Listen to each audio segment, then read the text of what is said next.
歡迎大家嚟到 Office Pro， 唔好忘記訂閱我哋嘅頻道，咁樣就可以第一時間收到我哋嘅更新。Word 繪製正圓形及加入文字，好多時好難喺 Word 插入一個正圓形圖，係插入圖案中選橢圓，冚住鍵盤上面嘅 Shift 掣唔放，跟住拉個滑鼠，就可以畫出一個完美嘅正圓形。如果想加入文字，係圓形按兩下，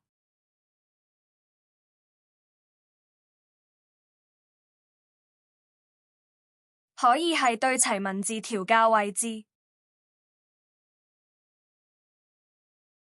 希望今日嘅介紹幫到大家，記得